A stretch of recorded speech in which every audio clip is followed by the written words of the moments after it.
Hey, folks, Zach Osterman here, IU Insider, Indianapolis Star. This Jesse Tuggle throwback jersey is for whoever said that I was forgiven for my Alabama pick if I wore a Falcons jersey on the podcast this week.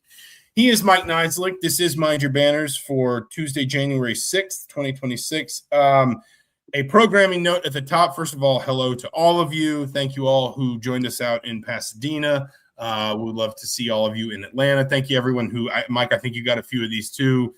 Just stopped us and said, we appreciate the podcast. We appreciate, kind of all you guys have done this season. That really does genuinely mean a lot, even if I am only able to give you a cursory thank you because one of my children is leaping off the sofa in the lobby of the Sheraton Grand in downtown Los Angeles, as may have happened at least once during the Rose Bowl trip. Apologies to the staff at the Sheraton Grand as well. We are going to cover just the portal today, just as like a programming note. We will obviously have an Oregon-specific preview pod from Atlanta, but we wanted to kind of carve out the portal as its own thing because, number one, it is obviously a really big deal. It is something a lot of you are talking about, asking us about, following along with. And number two, just to be quite frank, Curt Cignetti seems to have pretty cleanly kind of, carved off portal happens now, Oregon prep happens now, and then obviously Indiana will move back into the portal, win or lose, probably this coming weekend. So, Mike, first of all, how are you? Are you recovered from the jet lag?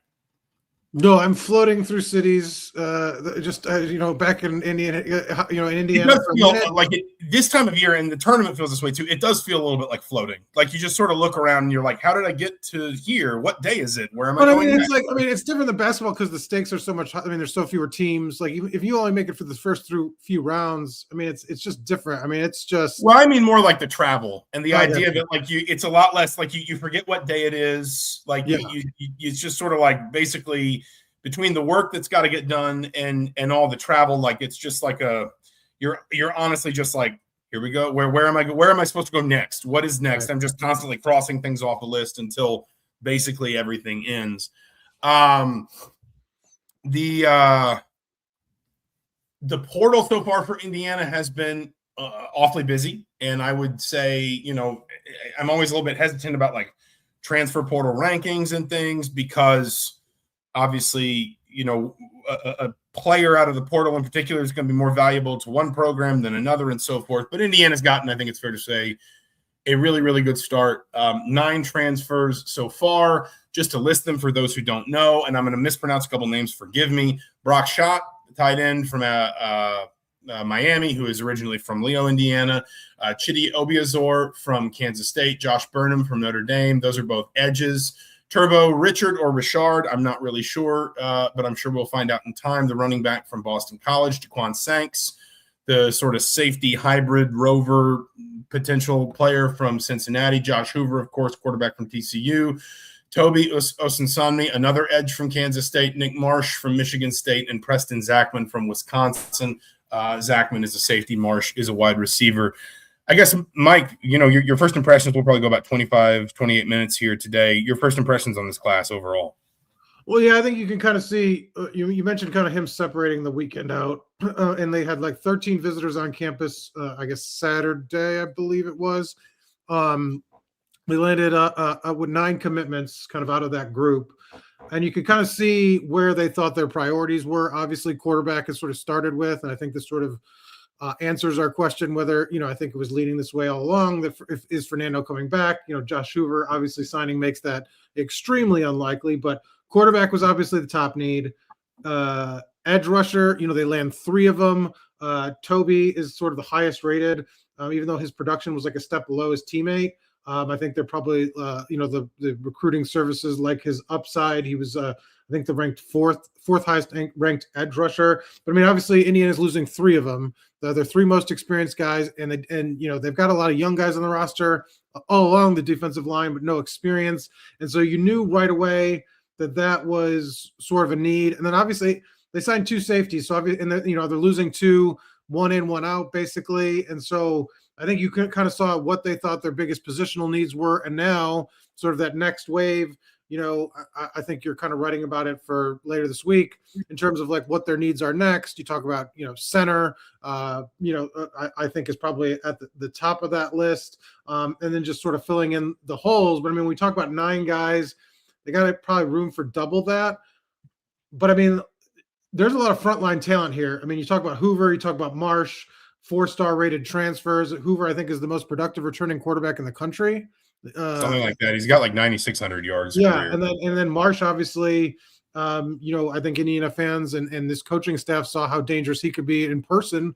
He scored touchdowns in each of the matchups last 2 years, and so you look at that, and then I think kind of just to wrap up in terms of like my thoughts, because I think it's important to note, and what's not been kind of spoken nationally is like the cupboard isn't bare here. Like they're returning double-digit starters, even sort of in the worst-case scenario of the NFL draft, guys leaving early.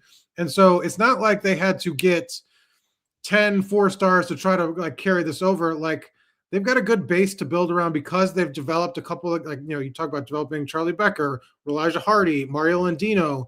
Those guys were, names you didn't know, and now they're kind of key pieces to this. And I think it's a good mix to sort of say, like, look, you're not projecting necessarily a national title run next year right now. Wait and see with kind of the roster holes they feel. But you have to feel good about where the roster's at or it's taking shape, I guess, the depth chart.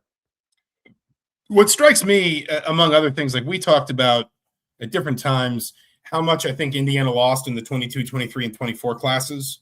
That was where kind of the coaching change attrition hit the most. Right. And this to me is the class that maybe bridges that gap more than the others. Like Indiana made a conscious choice last year, and even to a certain extent this year, but certainly last year, to say we're gonna go old, and we're gonna be comfortable with a lot of these transfers that we take having just the 1 year left, and we're gonna back ourselves to develop some of the young players we have on the roster, to do it again in the portal, etc. And it's not like Indiana's, you were looking at the number, I think 17, 18 right now, bar any further attrition is maybe about where this class ends up. It's not going to be as big as what Indiana's taken in maybe recent years under Curt Cignetti. But you've also got guys here who've got multiple years left. Marsh has multiple years left. Sanks has multiple years left. Schott obviously has multiple years left. He was only a freshman this year. So does Turbo Richard, the running back from Boston College. It feels like this is, if Indiana kind of does it right, not just with portal recruiting, but also with high school recruiting, that this is maybe the class that builds the end of the bridge to Indiana getting to a place where its roster is a little bit more of what Curt Cignetti has always outlined in terms of we want maybe 20 to 25 high school and then, 15-ish portal. And, of course, the portal number can always go up a little bit if you have a couple unexpected departures. And also, listen, if you have the kind of success Indiana's going to have, you're going to have more guys like Omar Cooper or Amari Farrell or Carter Smith who might leave college before their eligibility is exhausted. That's a good problem to have, but it's something that might start emerging more for this program as well. We'll get, I think, clarity on all those decisions once Indiana's season ends before anybody asks. I don't think anybody's going to come out at the Peach Bowl. I don't know if you saw. You might not see it. I talked to Carter Smith, D'Angelo Pons, and Farrell. Didn't get a chance to talk to Cooper about kind of their NFL prospects. Carter Smith and D'Angelo Pons had put a little work in terms of finding out their draft grades and doing that. Obviously, they're still having those discussions. Farrell admitted he hadn't done anything, which I thought was interesting. He's like, I've got too much on my plate waiting until after the season to sort of think it over. Then Cooper's sort of an interesting case just because he's a very good athlete. He's got a good skill set. I would expect Cooper to pause it until after the season too, based on everything I've heard. But but in terms of that's the group you're looking at with NFL. My kids are probably going to make noise here, coming home from school. But those are the guys you're probably looking at NFL wise that have decisions to make. Yeah, outside of Mendoza, which, like I said, I think Hoover answers that question. But the point is, like, I guess what I was trying to say is more just that's going to become an increasing possibility for Indiana. So your portal numbers will always kind of fluctuate. I mean, that's the hope, right? That's the goal. Yeah. Right, yeah. But I think if you're IU, this is probably going to be closer to the number that you want annually in a portal class. Whereas like 2 years ago, what was it, like 37 or 38 transfers, something like that. You're going to want a little bit more stability. And listen, that, to your point about returning players, that's reflected in even if we just move all the potential NFL stay or go guys off the roster for a second, You're going to be returning, of the players that started against Alabama, you're going to be returning 3 offensive linemen. You're going to be returning, 1 wide receiver, a corner, 2 linebackers, I think 3 defensive linemen because Landino started that game. So maybe 2 because maybe one of the tackles was Wheeler or Ratcliffe. I can't Tucker and remember. Landino are likely back. So I mean, it's 2 of Yeah, the 2. I mean, it's just, The cupboard is not bare. But I do think this is, it does feel like Indiana in this first wave addressed, I think, some very important positions. Number 1 is obviously quarterback.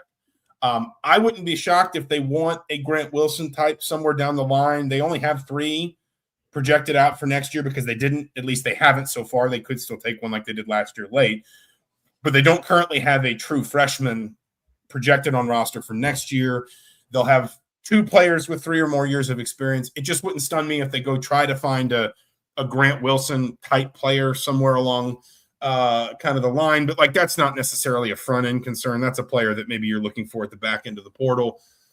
2 or 3 edge players, which we know how important that position is in general, and obviously to this defense. And then, I mean, I am a big Nick Marsh fan. I think given what you're losing in Elijah Surratt, they're obviously not carbon copies of one another, but Surratt and Marsh play that position in some very similar ways. And I think that if you can kind of plug Nick Marsh into that boundary receiver, fade routes, back shoulder, constantly hunting one-on-one matchups, it's not hard at all to imagine him as maybe 1A or 1B, even if Cooper's gone and Charlie Becker kind of steps up, Nick Marsh as 1A or 1B in the pass game next season. I think there are some it's not just, I guess what I'm trying to say is it's not just quantity. There are some very obvious needs being met here early on. Well, I think if Cooper comes back, it's not hard to say that they have one of the best receiving cores in the country, or at least the Big Ten. I mean, that's a group that you'd be envious of.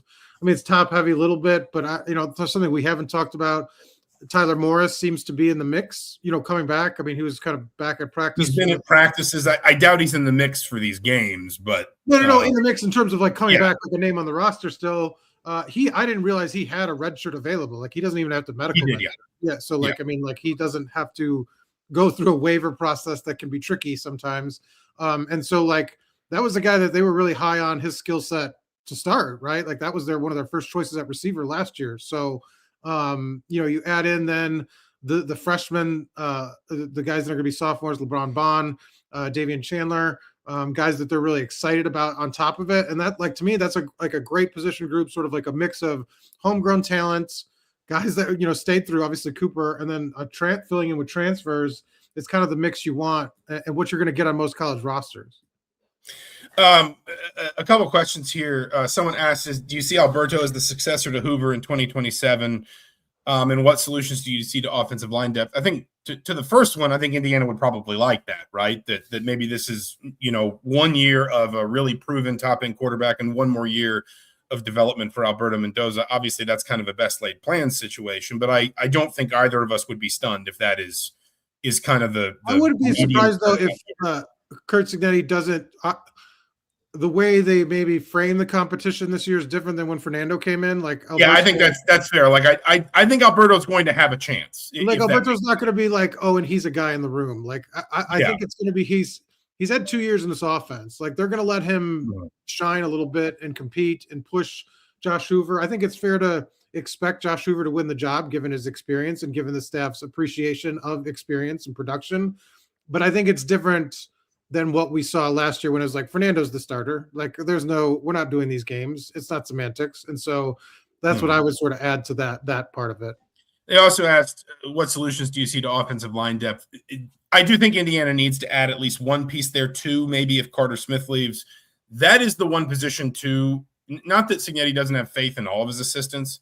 I think he has supreme faith though in Bob Bostad's ability to spot what he needs at offense. And if there's somebody in that second group, which quietly has gotten a ton of work this year. That second string offensive line has played a lot more snaps than maybe what you could project before the season starts.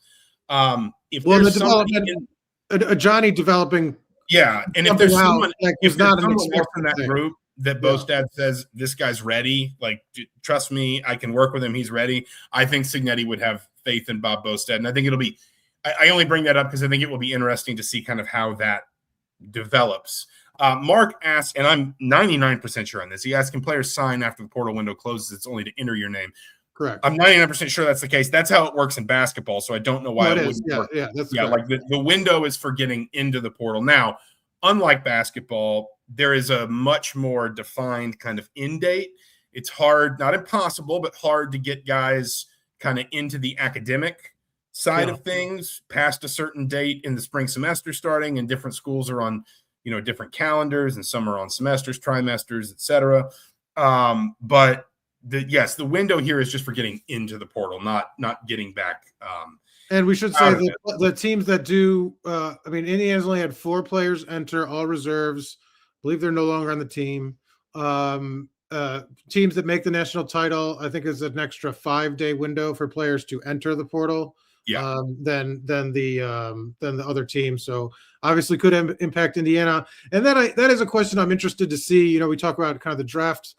Indiana doesn't have a lot of fat on the roster in terms of, like you mentioned, kind of the imbalance of it, especially that junior class. Like, they have a lot of freshmen and redshirt freshmen kind of turning over. And so, like, does somebody surprise, like, that you didn't anticipate leave? Because their retention efforts last year, I think, helped set this year up. And you've seen, even Oregon's kind of struggling. Like, they've had more than a dozen guys enter the portal. And so, that could throw things off just because of the staggered nature of what Indiana's trying to do with their transfer recruiting and their playing. I'm interested to see if their retention efforts are as solid as they were last year. That also sets this team up for success. Like, if they don't lose a contributor, like Knighton would have been a nice piece at defensive back next year, but like, they don't lose a guy that played meaningful snaps. Like, that's a huge win for a program when everybody's kind of dealing with portal chaos right now. Yeah, probably one of the strengths for Indiana, both going into this game and going into next season, is that stability. Like, if you look at Oregon across the field, going into this game, one of the talking points, you talk about the portal. Another one is both their coordinators are leaving after this year. And their coordinators are taking a lot of faces with them and on the stat, like analysts. And like, if you're Indiana, I think one of the things you buy into, and I understand that it's not like a player on the field that you can say, well, he has this many catches for this many yards or whatever. But one of the things that maybe makes you buy into Indiana in 2026, and I'm not trying to turn the page by any means. Again, we will talk about the Peach Bowl next week, but talking about the portal is naturally kind of the Peach Bowl tomorrow. just for a minute. Somebody said, why did you flip off Bryson Tucker? I believe you'll find that was Mike Niziolek who did that. But no, it like, one of the reasons probably to buy into Indiana in 26 is just the consistency and continuity. If, as you say, there's not an unexpected or unwelcome defection. And I think you mentioned the 5-day window after like a team that makes the semifinal, because I think you have to make the semifinal. Well, you got to make the finals. It's just the final. Okay, all right. So a 5-day window after the final for a player that was wants to enter the portal, that obviously leaves you a little bit more vulnerable at the back end. But in the same breath, it means that a lot of portal needs are going to be filled. And so a guy who may be on the fence about jumping in the portal after a team plays in a national title game might say, I'd rather come back, stay where I know what my role is and I'm wanted and I'll fight for a place, rather than going in the portal and maybe finding out, the opportunities have kind of dried up a little bit. I think that, what's interesting is that I do think there are, like, for example, based on what I've heard, I'm not sure Indiana's done at running back, which, of course, like, who knows exactly what that signals. And that could also, sometimes your needs are also informed by your talent pool, right? Like, it could be a little bit less of, we feel like we need a running back, and a little bit more of, maybe there are a couple of players that we just think are too good to turn down. And if we don't get them, we're not going and getting someone else. We were looking at one of the guys you're bringing back more than the need, but one of the guys you're likely bringing back is coming off a significant knee injury. So you want to protect yourself. They're not lacking total depth there, but that has to be a concern at that position, especially. The other one I would throw in is interior line. And if you've got some guys you like that maybe didn't play a ton this year, that may be younger and you can develop into and can play in behind Landino and Tyreek Tucker next year, that's fine. But you are losing 2 of those 4 guys. And I think that as good as the top of that tackle rotation has been, and it's been very, very good, we talked all year about how Indiana basically did not rotate in the secondary at all. they do rotate at tackle quite a bit, and they have Well, across the this last year, but previous years they did. Like James Carpenter did yeah. not come off the field. So That's what I was about to say. They have not necessarily done that sort of like every year that Kurt Yeah. Cignetti and Brian Haynes have run defenses together, but they've had a lot of success with it this year. And I know there have been a couple tackles that have visited. I think the tackle from Penn State is high on the list, but obviously he is well regarded. I think Tennessee might be involved, maybe LSU. So, you know, it's a reminder that as much success as Indiana's had, like you don't just get to pick all the cabs off the rank that you want before anybody else does. That seems like an area that those two, frankly, seem like positions, running back and tackle, where based on like names we've seen come through, based on sort of word on the wind and so forth, I don't know that Indiana has like we cannot afford to go into next season without this need. But I think Indiana seems to still have some interest in adding pieces. Yeah, and they did miss out on one of the notable names that they missed out. What was it? The Texas receiver picked Oklahoma. He had been on campus at IU. Yeah, I mean that was one that was Parker Livingston. That was one that seemed, you know, again, I don't think Indiana's got a firm answer from Omar Cooper either way, based on what I've heard. But it was going to be hard, I think, to convince. I mean, after getting Marsh. Yeah. I mean, he was clearly looking for wide, and justifiably, look at his numbers, looking for wide receiver one opportunities. And you've already got Marsh and Becker, who are probably starters. If you bring back Cooper, that's it, with Morrison behind, and then you've got some young players you can bring through. And maybe you go looking for another Jonathan Brady type. I mean, like, you know, I'm also curious what Indiana does at the returner spots, because you know, 2 years ago they took a dedicated returner. Last year, and you even felt a little bit like maybe one of the reasons they loaded up the slot was because multiple of those guys could help them in the punt game. Last year, those jobs just went to players that were already on the roster somewhere else. So we don't know exactly what that's going to look like. But listen, I mean, as much as anything else, if you're Indiana, I think you just have to feel like you've done a lot of good work. And another one we should throw in real quickly is tight end. And Peter asked, is there news on visits or prospects? There will not be any of that this week. Like Kurt Cignetti made it very clear. The visitors that were here over the weekend, they may have had like one that finished up on Monday or something like that, but he made it very clear, like portal stuff was confined to a certain window of time on Saturday, and I think he said on Sunday too, and then everything else was Oregon prep. If they beat Oregon, I would expect basically the same thing this coming weekend. Of course, if they lose to Oregon, they'll have the freedom to kind of turn their attention more fully to offseason roster management, roster building, et cetera. And that's probably also when those, as we've discussed, those NFL conversations become more real. But I think if you're Indiana, more than anything else, you're having to, you know, there are a lot of plates spinning right now for everybody.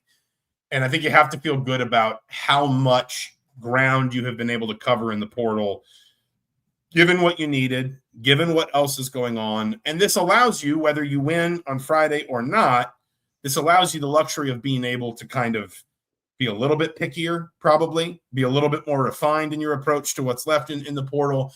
And, you know, it's kind of like what DeVries said, you don't want to get desperate and just start taking guys that don't fit your exactly because you need to fill a number. Or get to a place where like you feel like you got to bring in such a quantity of prospects, you're not really dedicating the time and attention you need to the guys that you really want.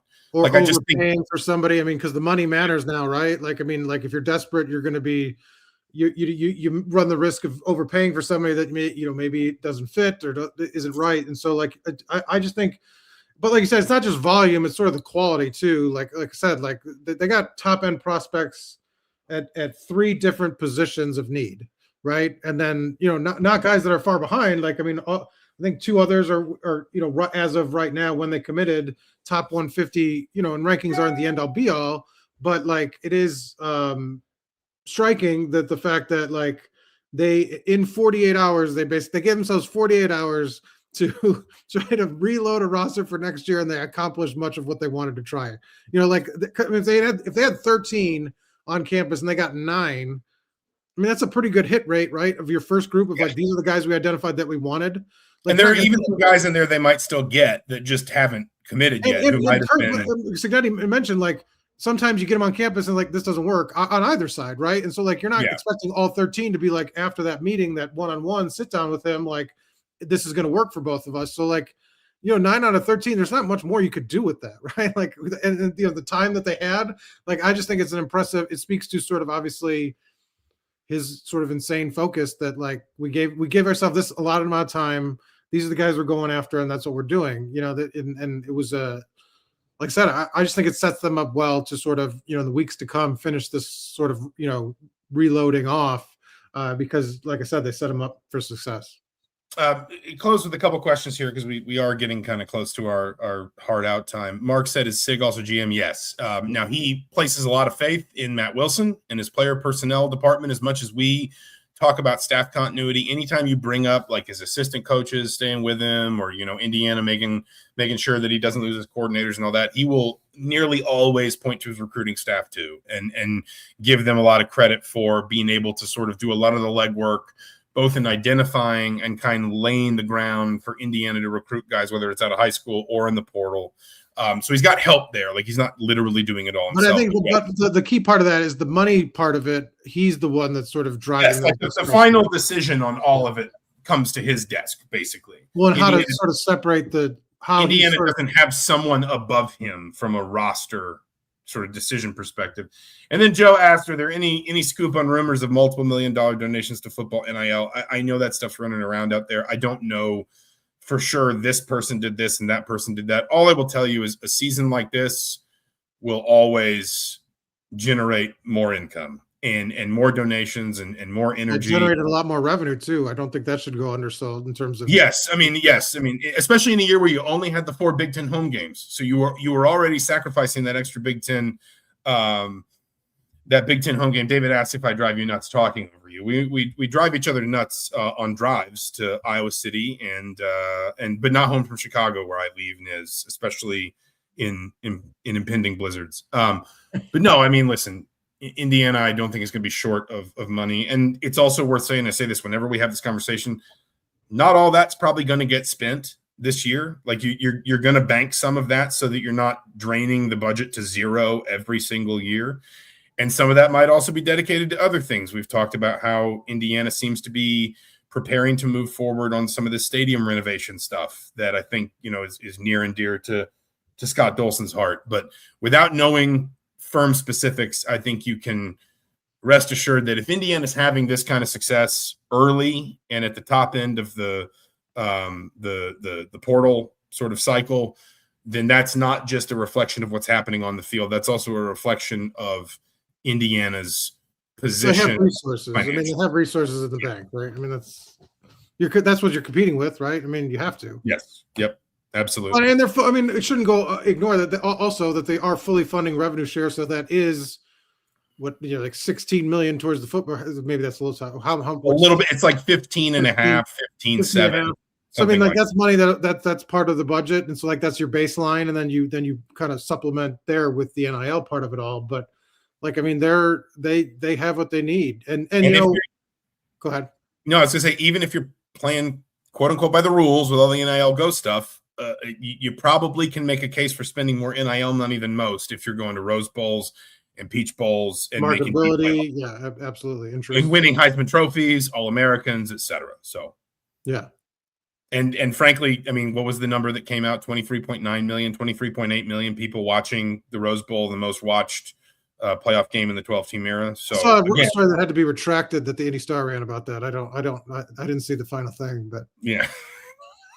Is a good way to end. Any other business? Again, we'll talk about the Peach Bowl once we get to Atlanta. I think we're both flying down Wednesday. Yes. Are you excited for Hartsfield-Jackson International Airport? Yes. There's so many airports. So little time.